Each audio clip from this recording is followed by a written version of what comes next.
In comedy, the rule of three is one where a setup is delivered at least 2 times and then drastically shifts on the third delivery. A prime example of this would be in 21 Jump Street, where during some chase scenes, 2 vehicles that one would immediately suspect to blow up don't, and the third one would suspect to not blow up does. A core part of the idea is the subversion of expectation that the audience may have about whatever the punchline could be. This variation of it is often used in many different forms, from casual conversation to scientific hypotheses to video essays from a 29-year-old who hasn't done anything substantial in his life. Primarily, this non-comedic rule is used to deliver evidence and backup points. Think life, liberty, and the pursuit of happiness and the rights laid out in the US Constitution, stop, drop, and roll for what to do when you're on fire, and in the words of Julius Caesar, I came, I saw, I conquered.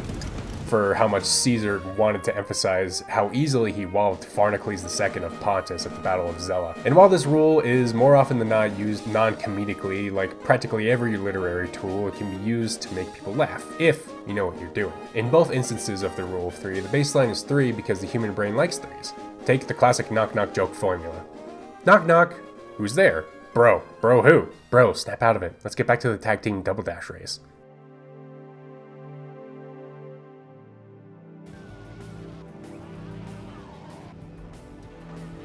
Wait, what? What are you talking about? Riz? What the heck is an IRL stream? No, I don't want to dip my nuggets in a pink sauce. What even is that? Anyway, the knock-knock joke has a 3-step delivery that is perfect for comedy. Take a formula that literally everyone is familiar with, 1. Present a seemingly random piece of information, 2. And use that information in some sort of wordplay, 3. Now, I had to do something a bit out of character for me and do some actual thinking while putting the script together. My brain's friggin' fried. And in the process of thinking, I realized that some one of the examples that I came up with for the literary usage of the rule of 3 were actually examples of running gags. A running gag is exactly what it sounds like. As per TV tropes, which is pretty much my only citation for this video, a joke that is repeatedly used throughout a story and is typically not limited to 3 uses but has to be seen at least 3 times. You'll Shoot Your Eye Out from A Christmas Story would fall under this definition, and so would 2319 from Monsters Inc. I'm not going to fully define the rule of 3 in either instance here, as it's not the subject of this video. How they are used in Surf's Up is, Surf's Up utilizes both rules in subversive ways to deliver strong plot points and hearty punchlines, and how the use of them in Surf's Up is subverted more often than they are used properly. Instead, I hope to show the definition through these examples. Obviously, spoilers for Surf's Up as a whole, since I will be talking about practically every point in the film as I analyze it. I'm not going to analyze it as it plays, since I had to watch this film so many times to collect the proper notes. And it was a real wild goose chase too, because I couldn't think of any better way to take notes than to write down the examples as I saw them in the movie, pausing, writing down the time, and then continuing, and then when the joke happened again, pausing again, so that I could write down the time again, and then play the movie again, all while looking back and forth from the movie to my chicken scratch handwriting, back to the movie, back to my handwriting, back and forth. This turned an hour-and-a-half movie into like a 3-hour experience. This movie is probably on my top 10 list, but I'm gonna be fine not watching it for a while after this. Surf's Up is fantastic though, and if you haven't already watched it, what are you doing, man? Come on. I'm going to talk about the literary and comedic usages separately, talking about the literary first and then the comedic second, and the running gag in between the two of them. I separated the examples I want to talk about into literary and comedic usages and put up 3 stars next to the comedic examples based on how hard I think they hit. I will also point out when I feel the film uses a literary usage to tell a joke over the storytelling and the comedic usage to help with the storytelling over telling a joke. Jeez, my life is a joke, holy crap. The literary usages are these. After looking back at my notes and watching this movie 80,000 freaking times, I could only find this one example of what I can classify exclusively as a running gag. And the comedic usages are these, listed by importance from 1 star to 3. I want to talk about all of these in the order they are listed, so let's just jump into it. The movie opens with Cody's first interview. Right on the set, and we're rolling. Cody Maverick interview, take 1. So why are you guys here to interview me? That's what we do. We're a reality film crew. We get a few takes before actually starting. I just Cut it out, Glenn. Stop, man. You know, we're here to make a movie about Cody. Why does he have to be there? It's gonna be great. Can I get in line now to not see it? We'll reslate. Here we get a look at not only Cody's character, but the character of his brother Glenn, and of the film itself. Cody has a bit of a big head, Glenn is a bully, and the film is a reality film which has chosen Cody as the focus. Glenn's presence forces the crew to reslate at least once, and at most 6 times. We don't need to see the thrown out takes because we're shown how many times it takes to get back on track. While the 2 jokes of Glenn interrupting the interview are funny for anyone who has a sibling, this falls under the literary usage of the Rule of 3 as a way to show how difficult filming can be, not just for scripted productions, but reality or documentary productions as well, evidenced by the slate board.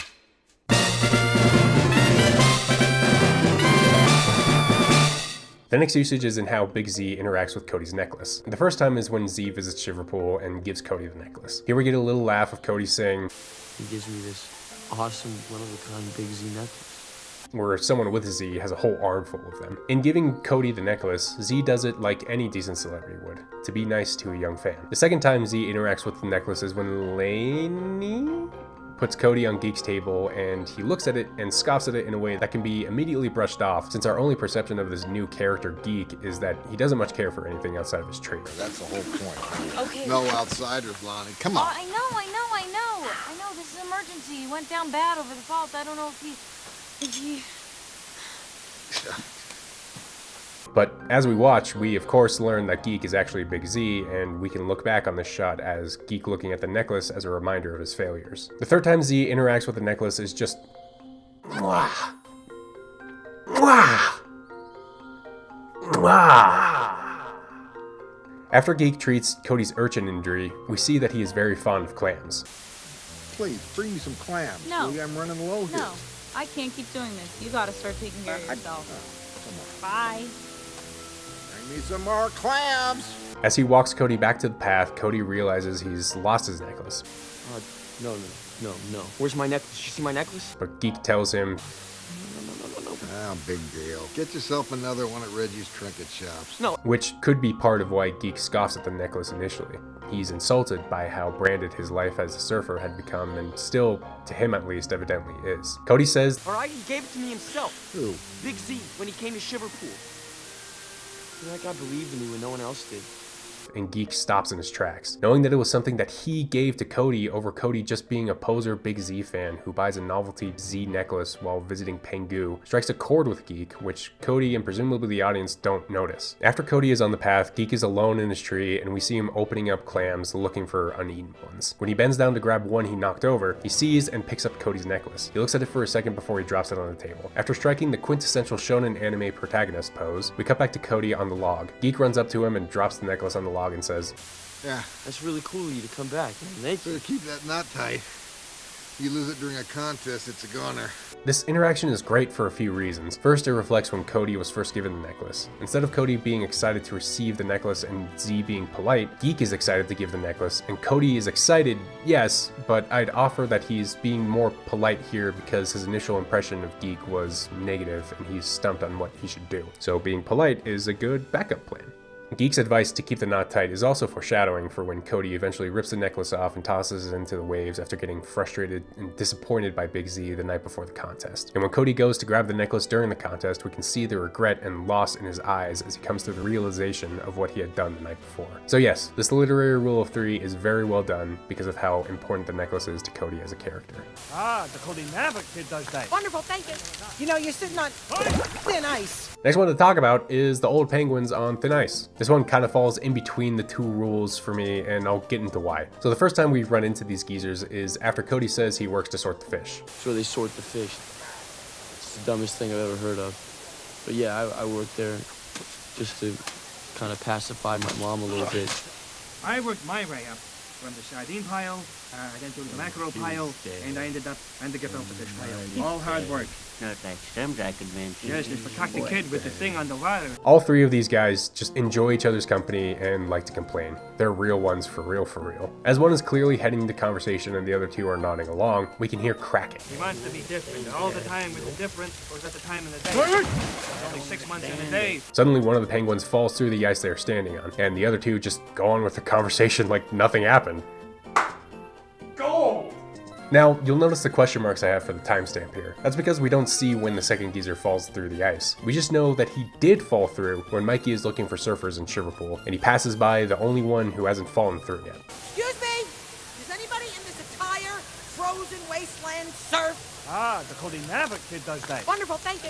You know, you're sitting on thin ice. Now this feels like an in-between because we see that all three of the geezers have fallen through, but we didn't see it for ourselves. So in the literary sense, we are shown the joke instead of told. In the comedic sense, that subversion of expectation for the third geezer falling through is used to show us that it has already happened, which makes the joke land super smoothly. Very good. Very well done. Quick one here. It takes Cody 3 tries to climb up into the scouting wheel. There's a bit of humor here as Cody continuously interrupts Mikey trying to talk to the camera crew. Now that's show business. Toucan. Oh, poor kid. I feel bad a little bit. Honestly, this is embarrassing.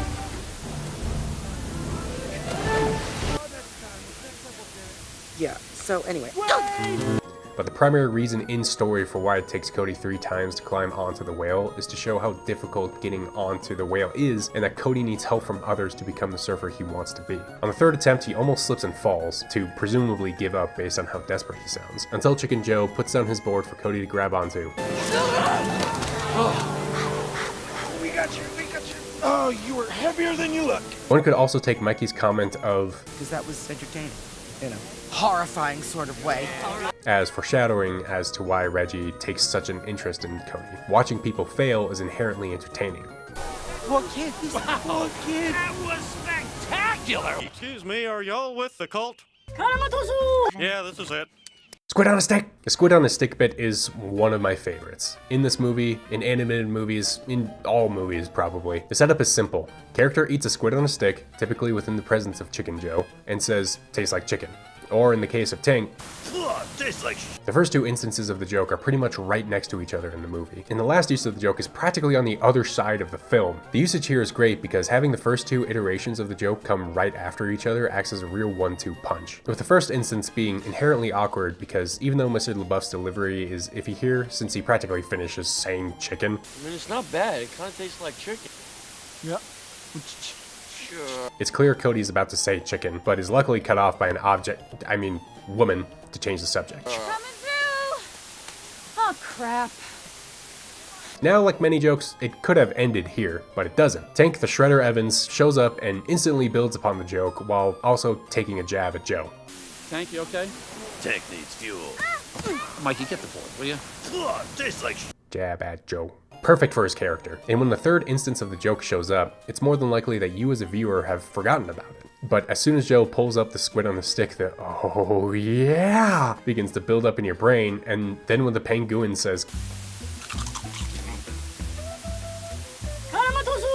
the full reaction strikes, and the unexpected 3 in the 1-2-3 combo hits like a freaking brick. I had a theory that the presence of the penguins was made on the premise of this line. Penguins. Picture this.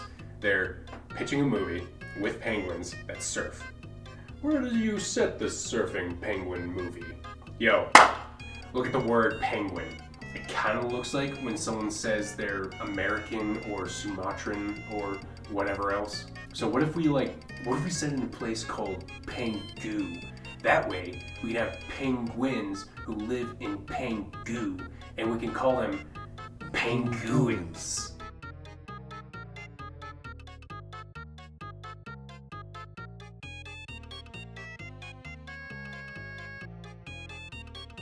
Pack up your desk. Because you're promoted to CEO of everything. I resign as current CEO, and my last act is setting you up as my replacement. And then they all kiss and burn the building down, and then they ride on a T-Rex into the sunset, and alien mothership crashes down, where the moon is like...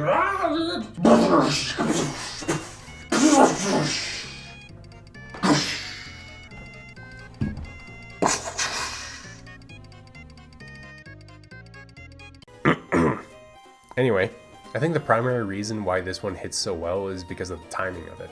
Immediately setting up the first two instances of the joke and then letting it sit in the minds of audiences while a third of the film plays before the final delivery makes an otherwise okay joke one of the most memorable of the film.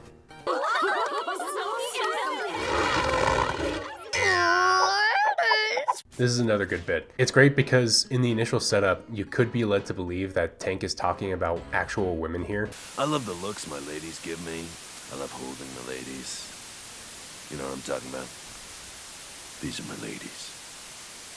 And it's only when the film crew are unsure about what exactly he means that he pulls them aside and shows them that he's talking about freaking trophies. The first gag goes on for long enough that we can really see how much of a loon Tank is. This is Jill. This is my lady Amy. Little Susie. Brianna. Shaniqua. Helga. Miss Kitty. Jeannie. I dream of Teresa.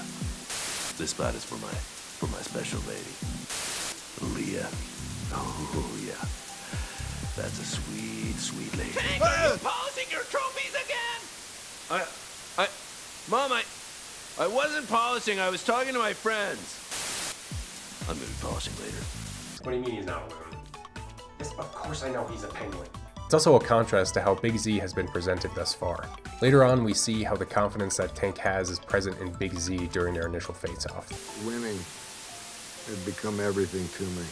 I knew I was going to beat Tank. We see that Z loses what it means to enjoy surfing over to compete in it. And I'm just now realizing that Big Z, Tank, and Chicken Joe all represent how Cody needs to adjust his views on surfing. Oh my gosh! I'll get back to the ladies in just a minute. Just let me do this, please! I'll be quick, I promise!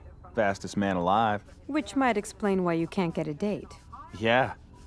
Hey! Big Z shows Cody the high life of surfing. Stardom, glory, the face of surfing, all things that are currently emulated by Tank. But a big element in Big Z is his down-to-earth lifestyle outside of enjoying surfing, as we find out later on. Cody doesn't see that more chill side that exists in surfing like Chicken Joe does. Big Z is who Cody wants to be, Tank is who Cody is on the path to becoming, Joe is who Cody needs to write that path. Granted, Joe isn't very well utilized to this end, but the fact that he wins the contest speaks to the point. How's it feel to win, Joe?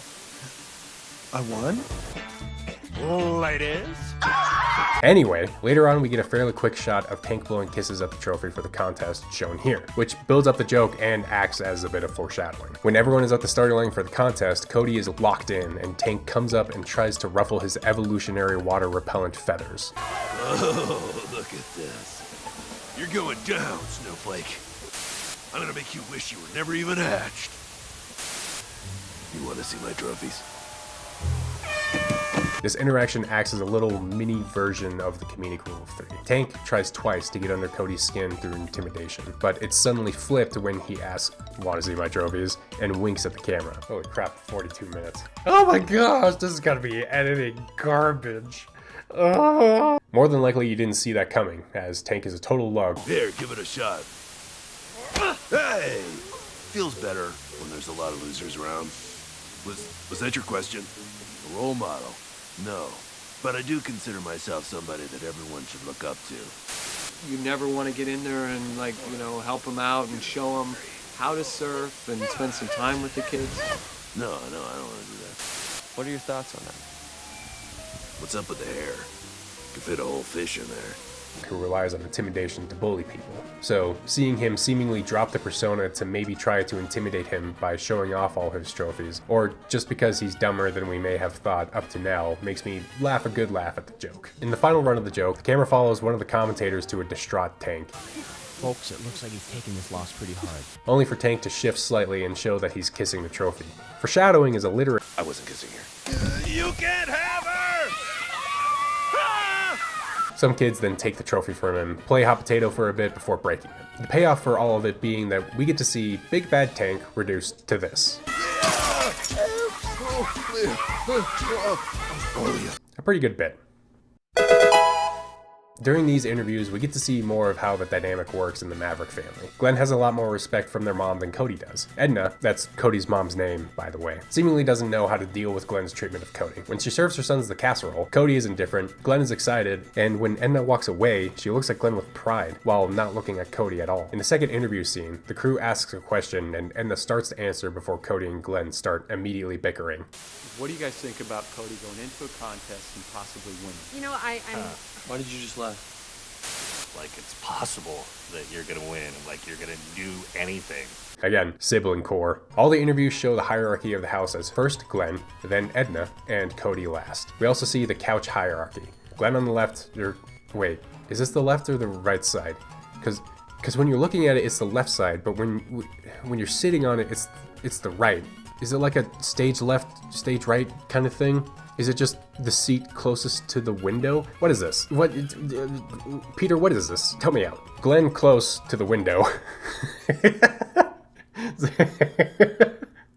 I gotta put that in. Edit in picture of Glenn Close. I don't know how to spell her name, so I'm just gonna take a wild guess. I'll know what I mean. Of course I'll know what I mean. You think that I don't know the name Glenn Close? Of course I know the name Glenn Close. Glenn Close, but no cigar, baby. We also see the couch hierarchy here from the wear of Glenn's weight on the couch. So Glenn close to the window, Edna on the opposite side, and Cody in the middle if there's room for him. The usage here is mainly the literary one to show just how different Cody is from his brother and mother. And that idea is driven home in the last two interview scenes before and after the credits. When the crew tells them that Cody didn't win, both are surprised. I mean, I can't wait to see the trophy. Well, there's not really a trophy. Well, he didn't win. What? It's great here because Glenn seemingly did have some part of him that believed Cody would come home a winner, but after starting another take, he recoups himself as the big brother and instantly goes back to mocking mode. What? How bad was it? He gets smoked? Which, again, is just perfect, as anyone with siblings can attest, would 100% happen. Tying it all together is when Edna puts her Finn on Glenn and says she wishes that someday he could be more like Cody. To which Glenn promptly ends the interview. I really hope that someday you can be more like Cody. This interview's over. Great because it builds upon the dynamic of the disappointing, high-dreaming son versus the more grounded, realistic son, making for a great subversion. Wait, I think I put this in the wrong section. Oh, crap. Anyway, the post-credit scene is great because it calls back to when Cody was initially confused as to what the boom mic was. It's me right there. Thank you. Whoa, what is that? What is that? It's a sound thing. It's a microphone. With Glenn confusing it for a lighting thing. I can unplug one of your little Hollywood devices. No, please, just don't. The lighting thing. Before throwing it out the window. And Edna saying, Glenn, Cody would never do this. Points out the overall shift in the family dynamic. While this instance works really well, it's not my favorite. I think Big Z and Cody's necklace is my favorite usage of this trope. That'll be fun to listen back on. Woo! Done with the literary examples, baby! It didn't take too long. It only took 8 pages. Frack, 52 minutes? Oh, this may be longer than I thought. I should explain why I put this in the running gag of the movie. Because it wouldn't prove my point. Moving on. Quick one, as we're introduced to my... Okay, fine, I'll talk about it. I see this as the only running gag because the other repeated shots, lines, jokes, etc. aren't all inherently comedic like this one is. The sole purpose of these scenes is to show just how brazen the Brazilian is. Freaking bars, dude. Brazen Brazilian! The other examples I pull all work for or subvert the literary or comedic rule of 3. In practically every shot the Brazilian is in, he's injured in some way or another. His introduction shows a lice shark? Lies! His introduction shows a live shark still chomping on his butt. Here, he's being patched up by Lady? I'm pretty sure this is him wiping out here, and again, Lady is patching him up here. I like this gag because it opens with a banger of the shark bite, and then de-escalates as the film progresses. An easily overlooked detail, but I really appreciate that they put it in and kept going with it.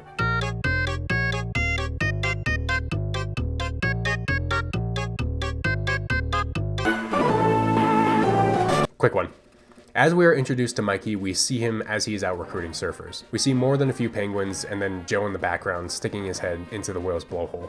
The stress is killing me. I don't know how much longer I can last. I have to tell you that right now. Whoa. And I just now noticed that Joe's comb freezes like my hair does when I go outside after a shower in winter. After watching this movie 938 times. Barely 20 seconds later is the second delivery. I lost the bet. Again, the squid on a stick kind of a situation where after 4 minutes you've probably forgotten about the blowhole, especially with how emotionally packed Cody's attempt to get onto the whale was. See earlier in the video. When Joe and Cody are palling it up as they walk along the top of the whale, we can't see where they're going. After the scene to establish the friendship of the two is effectively over with the gag of how long Joe draws out the handshake, the blowhole shoots off again.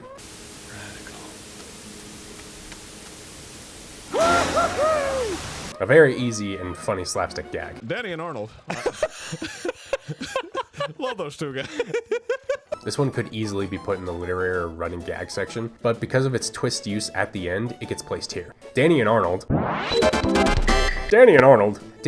are introduced in the same scene after Cody and Joe have been hanging out on Pangu for a while.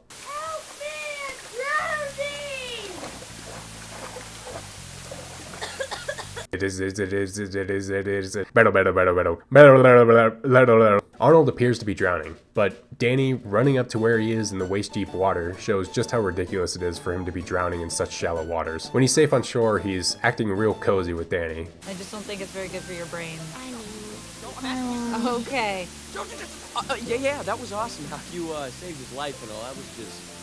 Both of these acts are inherently suspicious. A minute later, the crew is interviewing Danny. Arnold shows up in the background and draws the camera's attention. He falls into the water and Danny tries to take back the lens. The interview is cut off with Arnold getting pulled out a few feet into the ocean and Danny running to save him. I've never lost anybody. Sure, there have been close calls, but... No, Arnold, I turned my back for one. At this point, it's clear Arnold is faking it to get Danny's attention because he likes her. We see Arnold more than a few times throughout the movie. He's still a kid without a full control of his body and grasp of reality. Here, he's held up by Danny after she presumably saved him again. Here, he shows up his prototype surfboard. My dream surfboard is pretty powerful. You can add a lot of attachments to it, like a grenade launcher attachment. When the contest starts and the surfers run out into the water, Arnold tries to join the charge, but is stopped by Danny before he can even get close to the water. Whoa, Arnold? No.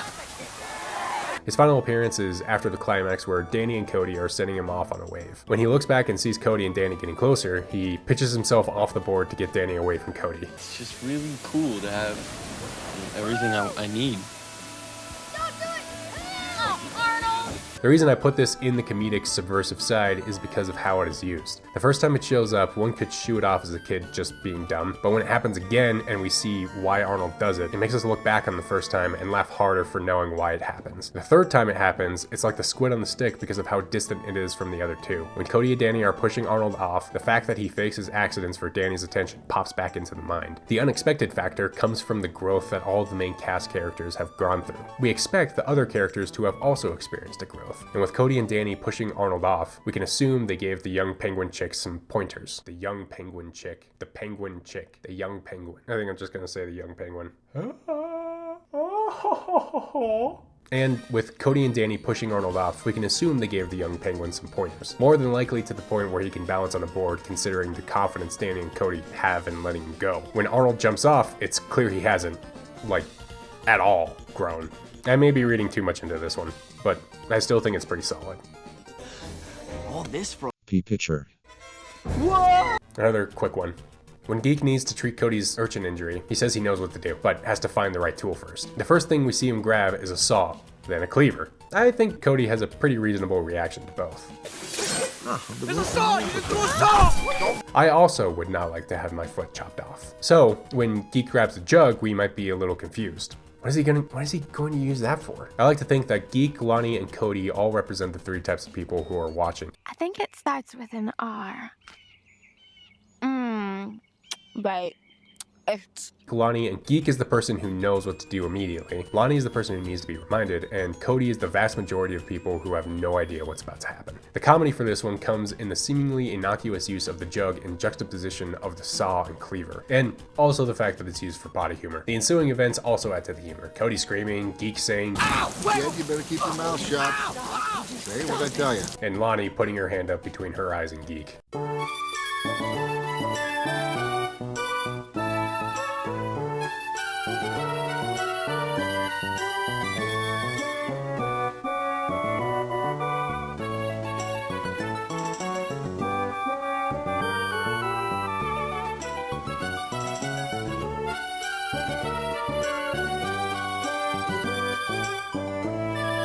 been looking at the script for so long that I keep seeing Greek over geek in it.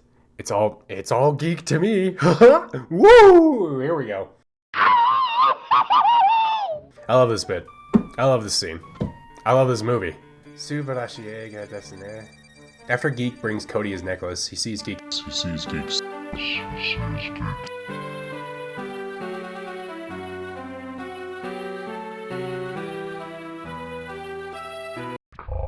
He sees Geek sitting on a koa log. Now, I hear that there's surfboards in the world are made of that stuff. But hey, what do I know? He gets Cody to start dragging the log back to the tree to make a board out of it. Now, you may be wondering, hey, why don't they just roll it? Well, because, you stupid idiot. If they did, they might... Cody rolls the log off Geek's one foot, but rolls it onto the other in doing so, and subsequently down a hill. The two chase after the log, and Geek ends up being pushed by the log down the hill, past a wandering Chicken Joe and over a cliff towards a beach.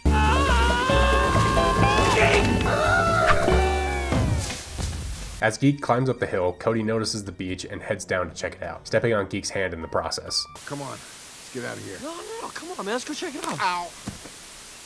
Ow. Ah.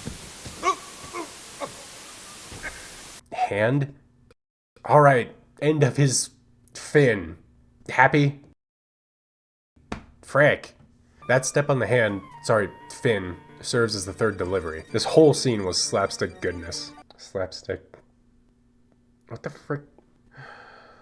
While I labeled this section as Geek gets bullied by a tree, this is a prime example of the comedic rule of three because the joke is presumed to be Geek getting hurt by the tree, and the joke could be over when Geek falls down the cliff Wile E. Coyote style, since that was technically also caused by the log. But the real joke is Geek getting hurt in general, and when Cody steps on his hand, fin, the joke is complete. Oh, my beard itches. Oh my gosh, I've been doing this for an hour and 7 minutes. I'm gonna scooch in a bit. Needs the moon to take. Gosh, the soundtrack in this movie is freaking tight. Tomorrow into yes. The first time we see Cody make a board is when he's talking to the crew about his dad back in Shiverpool, and he pulls out a chunk of ice and inspects it. Initially, this is just Cody and the film crew talking, and we can write it off as nothing important. However, gosh, I am Captain Peaksugaya. This is all a Bleach bit. This is all an elaborate Bleach joke. I haven't finished the show. However, when Big Z is telling Cody how to properly...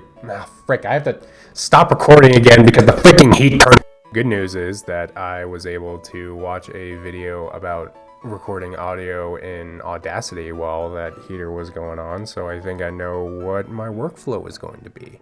Oh my gosh, I need to get rid of the vocal fry in my voice. However, when Big Z is telling Cody how to properly carve out a board, he says it's not like hacking a piece of ice. Why are you smiling? Don't smile. I'm not smiling. I'm just, I'm excited. This isn't like hacking a piece of ice. Which is exactly what we saw him do 30 minutes ago. Big Z already knows how Cody rushes into everything, so he must also rush into making his boards. Plus, they're penguins, and penguins live mainly in Antarctica, where there is a lot of ice and no trees. Fun fact, Antarctica doesn't have any trees in it. After a back and forth between the two, we get to see Cody's rushed and hacked board. How's it going? What? No, it's going great, man. It's great. It's as sturdy as it looks, Piece of junk. Watch. and is quickly turned to firewood. Hey, you guys like barbecue? Yeah, sure. Got some wood here. When Cody reflects and realizes that he needs to go and do it right, he carves out the board like Z tells him to. After the board is finished, we get a payoff to Z's. Let's say I'm a big wave, yeah? Hold on. And a visual gag with Z jumping on the board. This breaks the comedic rule of three by having the ultimate payoff be more serious in tone than comedic. But because it is subversive, it gets filed in with the comedic usages. Gosh, I sound so pretentious with some of this stuff. I'm glad I decided to do this as my first video and not something I'm like crazy passionate about, like Godzilla 98. I cannot for the life of me tell you what Z gave Cody to put over his eyes. My initial thought is, oh, it's kiwi, like the spa thing. But then I look it up and I see pictures of cucumbers over people's eyes, but it looks like pineapple, but how do they just raw dog pineapple slices with the skin on? Is this the correct usage of raw dog? Hang on. Oh no. Both of these definitions are not what I want to use them for. Z and Cody are finally about to do some surfing training, but Z's methods are... Oh, I thought you said we were gonna train. Not in the water. Geez, what are you thinking? a little unconventional. Z has Cody put the pineapple over his eyes, among other non-surfing tasks. When Z first has Cody put the pineapple over his eyes, he smirks at the camera. With everything else, we can tell that this is all just supposed to be fun, like what Z said after Cody broke his first board. You know, this is supposed to be fun. We cut to them doing other non-surfing training and go back to the covered eyes 2 more times. Cutting back the second time, Z has started eating his slices. Cutting back the third time, Cody seems to have had an epiphany. But we see Z has disappeared, and when the crew starts laughing, Cody tosses the slices aside, annoyed. I'm starting to see it, man. Gee, I think I know what you're talking about.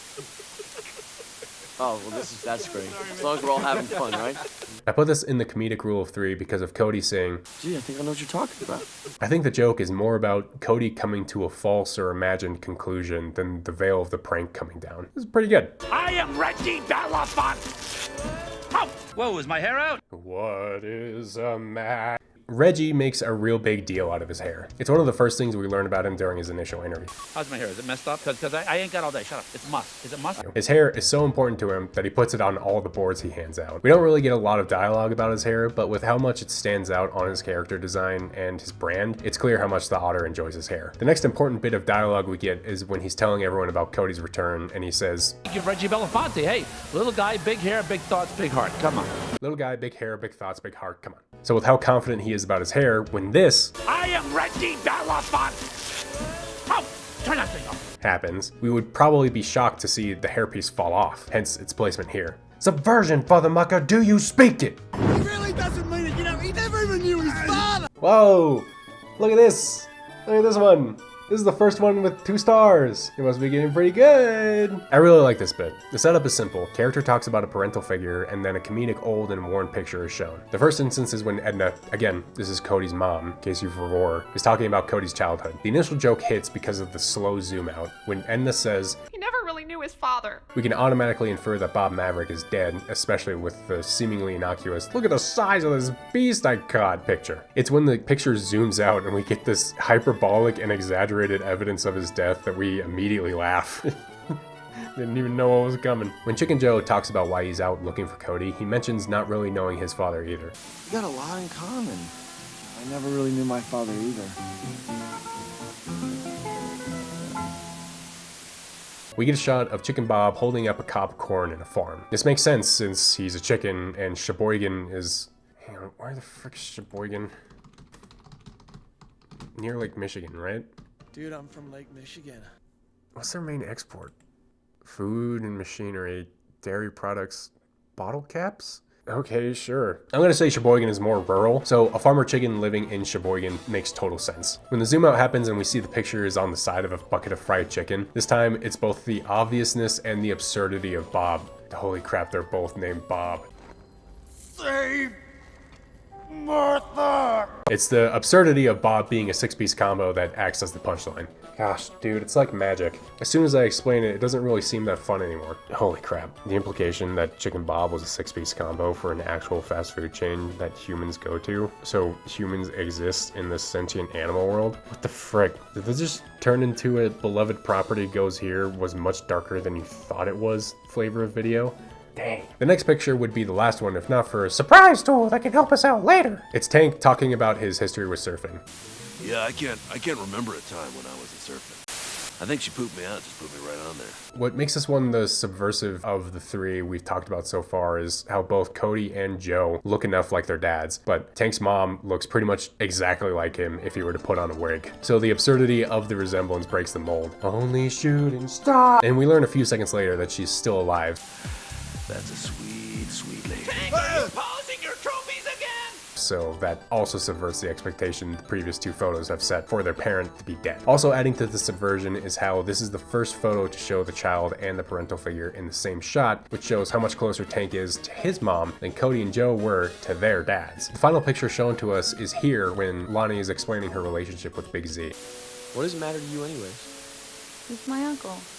He's the only family I've got. The final iteration of the joke hits so well because the only comedy in the picture is how silly Lonnie looks as a child, in the, oh, look how doofy you used to look kind of way. There's nothing to really laugh at about the situation of the picture itself. Bob Maverick is proudly holding up his catch while in the same shot getting always a bigger fished by the orca. Tragic, yes, but also hilarious. Chicken Bob meets a fate one would expect of a chicken, but it's unexpected because of the setting of a world with talking animals. And the photo of Tank's mom could very well be doctored with how similar the two look to each other. With Big Z and Lonnie, the two look nothing alike, executed conceptually by the two being two separate species of penguin. And Lonnie says, He's my uncle. He's the only family I've got. Showing us and Cody that Lonnie has lost people too, and that, like him, she also sees a father in Big Z. You know, it's hard enough losing one dad, but... This last usage of the old family photos follows the pattern of the previous three, and you could almost classify it as a running gag. But because of how it is used to drive character motivation and plot instead of its use for comedy, it stands out as an outlier to the pattern. And for that, it gets 2 stars out of 3. Long, smooth strokes. The first instance of long, smooth strokes is one where if you're not paying attention, you might miss it or just completely disregard it. Cody is determined to get Z to teach him how to run when he can't even crawl yet. He's out in the water and determined to stay there until Z comes out as well. Now come on in. I'm not coming in until you come out. Not being able to do much else, Z tries to instruct Cody from the shore to expected results. Relax. What do you mean, relax? Long, smooth strokes. Dig deep. Dig. Come on. I'm digging. Nose up. Keep it up. You're... Watch it. You're purling.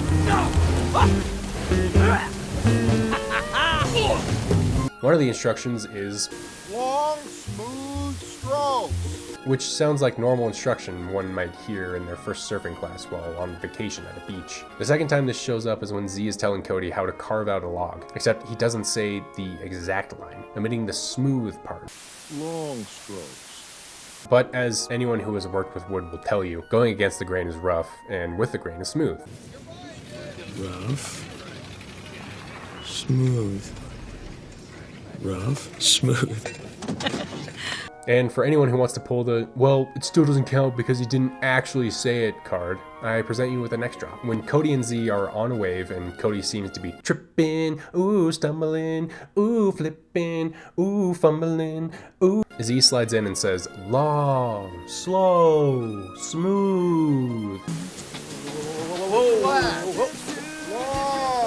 slow, smooth. And Cody replies with, like making the board. There you go. It's not the exact words, but the concept that is repeated here. Beyond that, these build-up instances of the phrase don't serve much purpose beyond Cody's character growth. The last use of the idea is after the contest and everyone believes Cody to be dead. Z and Cody are riding back to the shore, and as Cody mopes about losing the contest, Z gets him to paddle with him. You want to help me out here? You know the routine. Come on, long. Yeah, that's it. Smooth. You know, come on.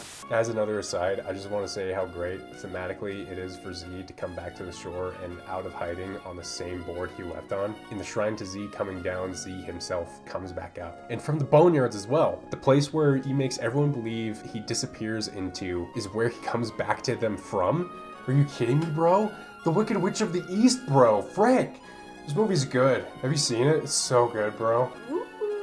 Big stretch. Another. I think Tank's reaction to seeing Z alive is also peak. He looks at Z with such amazement. He almost lost his life in the boneyards, and here Z is, standing 10 years later having survived it. In my eyes, Tank here is coming to terms with the fact that Z really is the better surfer between the two. Just... mwah, mwah, mwah. Now this last appearance of the bit is the one that is actually played for laughs. It's not a big laugh per se, but I need to lighten the mood a bit. Come down from the adrenaline rush, you know? Woo! Kind of laugh. And it succeeds. It gets a sharp exhale out of my nose out of 10. More peaks! The first time this joke is played, it's when Geek is trying to get Cody out of the tree. Cody's asleep after getting peed on, and Geek wants Cody gone. Geek has 2 pineapples in hand, or fin, and wants to give one to Cody for breakfast. But Cody is still a kid and is playing the I don't want to get up right now card. Come on. Get up. Breakfast. Wakey, wakey. Come on. I don't want to. Fed up, Geek throws one of the pineapples at Cody's head and wakes him up. The slapstick here immediately gets me because I have poo-poo man brain that, person get hit in the head, and I will laugh at these jokes forever. The thing that is established here is that if you don't get up when Z wants you to, he will wake you up by throwing a pineapple at you.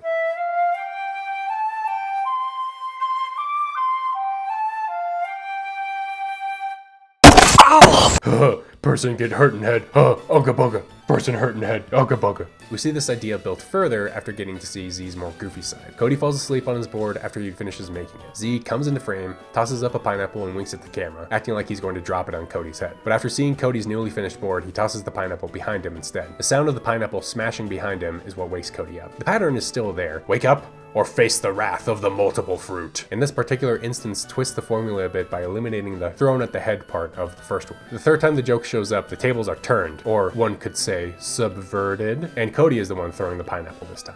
Z took a nap after Cody fell for the fruitlets over the eyes prank, and now he won't get up. Wake up, Z. Z! Cody rolls him onto a surfboard, the same surfboard he came to Liverpool on. If I can add, Cody puts him on the board that he associates in his mind the most with Big Z as a person. This is the board he rode when he came to Shiverpool, man. Geek! This is Big Z's place, man! This is where he lived! This is where he made his boards! In the next shot, Cody is next to the board shack, and because we're now familiar with the layout of the beach, we know he's throwing a pineapple out into the water. Because of how hard he throws the fruit and how loud he's yelling, we can guess that Z is pretty far out into the water. But the reveal that he's about as far out as Cody was earlier builds upon the next example I'm going to talk about, but hold on for a minute. So Cody throws the apple, cut to Z out in the water, still asleep. The pineapple almost hits Z in the noggin, but he catches it. As he wakes up and starts mocking Cody, a wave rolls in and sends Z back to the shore. This last use of the bit is great because of the role reversal working in tandem with the bit that, again, I'll talk about in a second. Real talk, this example and the next are both really good, and I'm not sure which ranks higher on my list. So I'm going to do both of them at the same time. So I'm admitting it right now. I can't feel. Never mind. Let's just go. Let's just go. Thinking about it more, I like this one, but I like the next one more. So I'm gonna put this one first, and then the next one next. I think I like this and the next example so much because of how the film uses the two to tell jokes first and then drop the humor for serious and emotional storytelling. Admittedly, this is going to be a bit of a stretch, but hear me out. I like doing yoga. We first see Cody run to Big Z when he visits Shiverpool. Oh my gosh. Just now, reading that, I got why the name of the town works so well. Liverpool? Shiverpool. I've only read it 5 times and then watched the film over 100 times. Brett. I love this. When Cody says, Could have walked up to anyone. And he walks right up to me. It only is that way because young Cody forces his way to the front of the crowd. Peak kid doing stupid and unaware kid thing and misremembering the situation. Next time Cody runs to Big Z is when he puts together that Geek is Z at the beach. When Cody makes the realization, he screams out, "You're Big Z! I can't believe that you're alive! You're alive!" and runs up to him again. Probably as giddy and excited as he was when he was a kid. I also love when Z hears Cody running up to him. He drops the notes from his girlfriend and looks up in the clouds like, oh crap, here we friggin' go. Look, and it's hilarious. With how serious the tone was up until Cody starts running up to Z, his excitement over the realization completely derails the somber tone for laughs.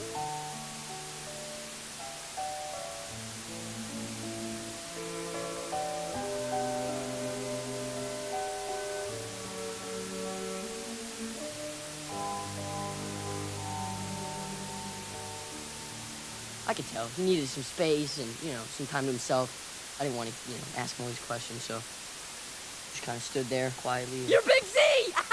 I can't believe that you're alive!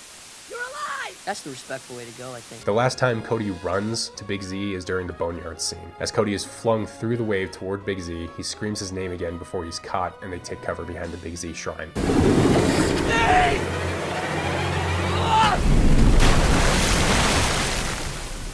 This shift in tone from the first 2 bits from comedic to serious shows Cody's shift in character and perspective on Big Z as a person. As he spends more time with Big Z, he begins to see him as more than just a celebrity. The campfire scene where Cody asks Z to watch him reflects a scene from the beginning where Cody asks Edna, his mom, in case you forgot, to watch him surf for Mikey. Ma!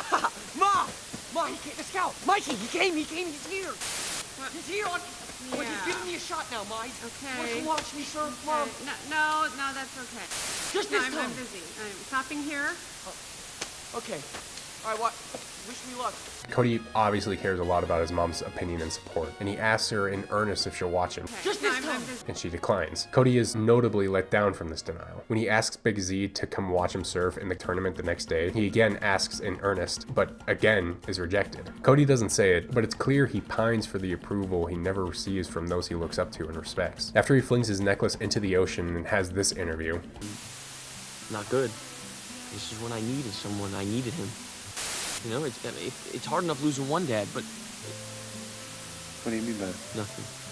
We see just how much Cody has shifted his perspective of Big Z from idol to true father figure. And when he calls out to Z for help in the boneyards, he no longer sees the celebrity of Big Z, but the person who can help him grow into the best version of himself.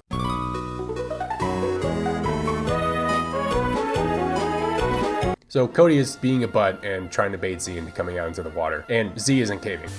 Now, come on in. Z, I'm not coming in until you come out.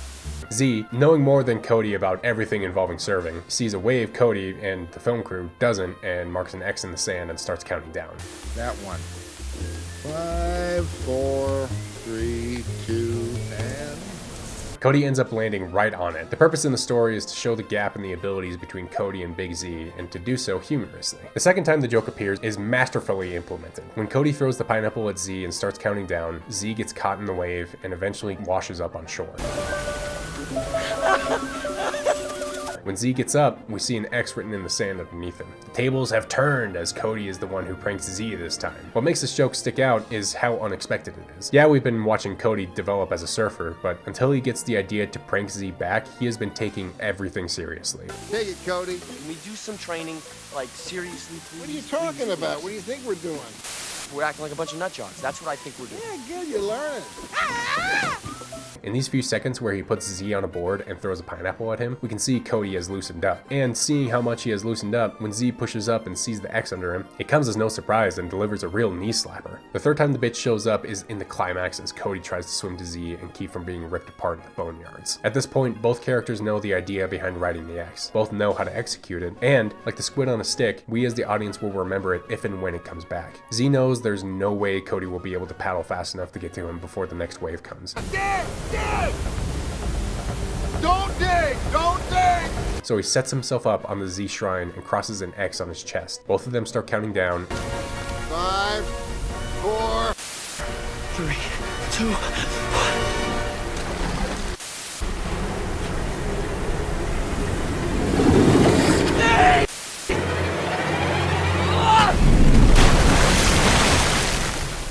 And the wave pulls Cody in and sends him right to Big Z. Another tangent real quick. I love how when the wave recedes and we get an aerial shot showing the shrine destroyed, symboling that Z saving Cody is what brings Z back to life. I also love how when Big Z sends his board into the boneyards, it shatters and is put back together to act as a shrine for him. But Cody's board washes ashore without a scratch on it. Both characters willingly go into the boneyards, and both because of Tank. Big Z goes in because he sees no future for himself in surfing. Cody goes in to save Joe from Tank. Because Cody's is more honorable, his board comes out unscathed, as opposed to Z's being because he doesn't want to look bad in front of everyone. Cody, on the other hand, doesn't care what people think about him when Joe is being threatened. Z was thinking of himself when he threw himself into the boneyards, and Cody was thinking of others when he threw himself in. When Cody and Z paddle back on Z's mended board, it shows how Z's reputation has been sullied by faking his death, but the return on the mended board shows how that action has scarred his life and legacy forever. I really like this subversive rule of 3 because the first 2 times are played for laughs, and then the last time is using a memorable idea from earlier in the film to give the audience hope in this very intense moment that the two will survive. Top tier subversion.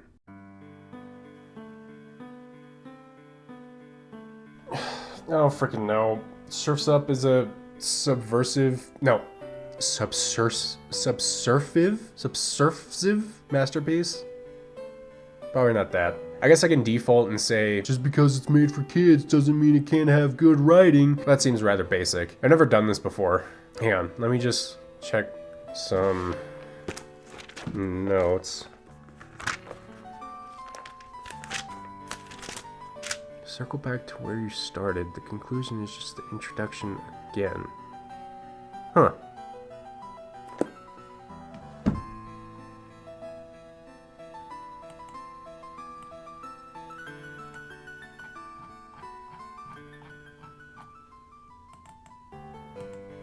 There we go.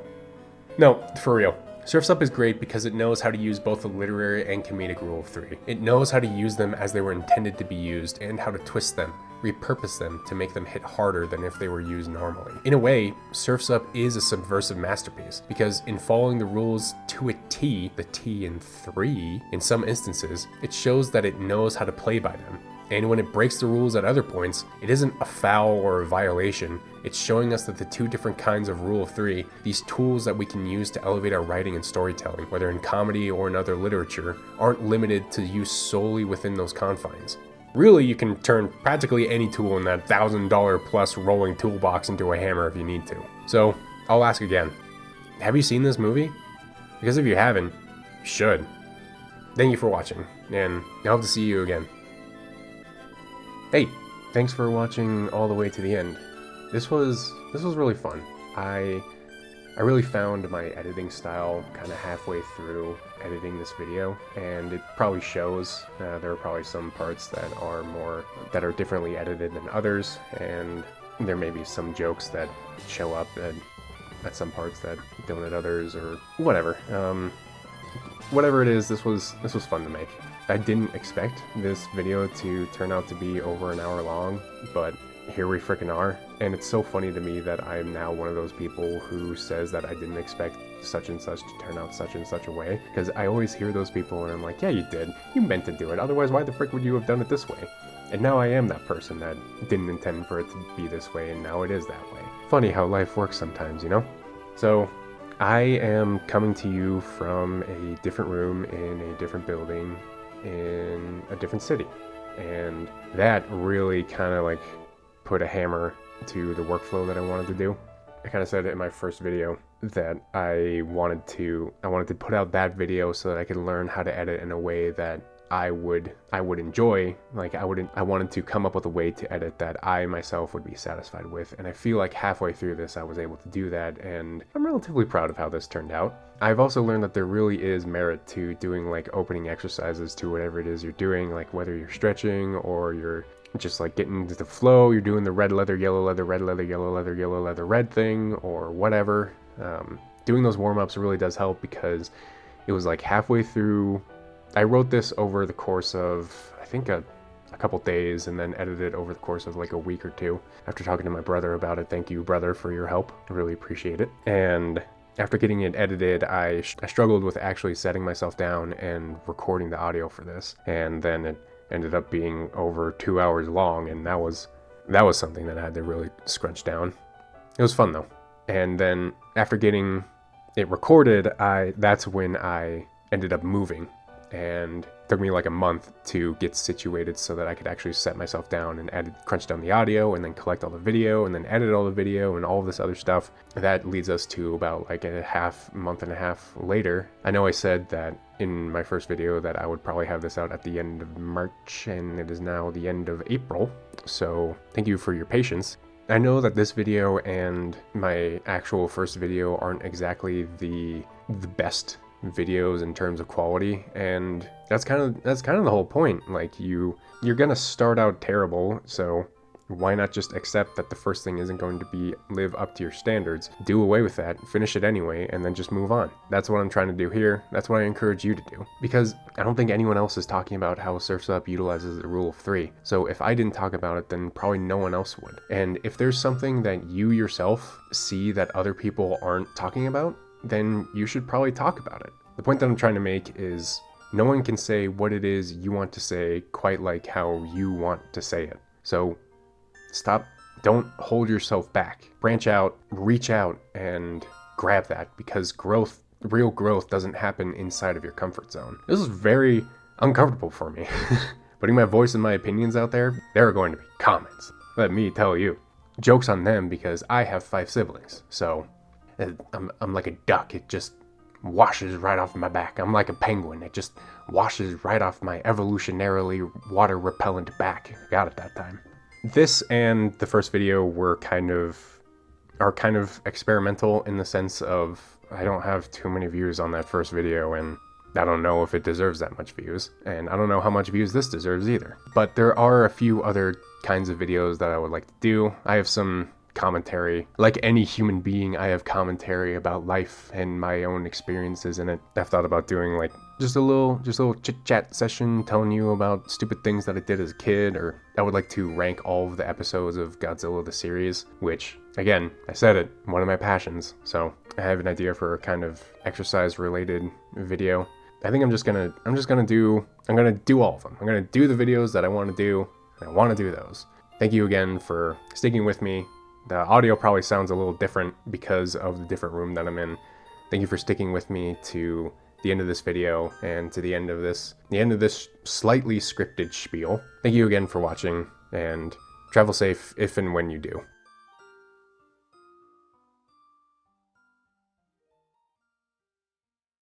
As an aside to tack on to the end here, I also like how Tank the Shredder Evans' board gets absolutely shredded by the boneyards when it collides with the rocks.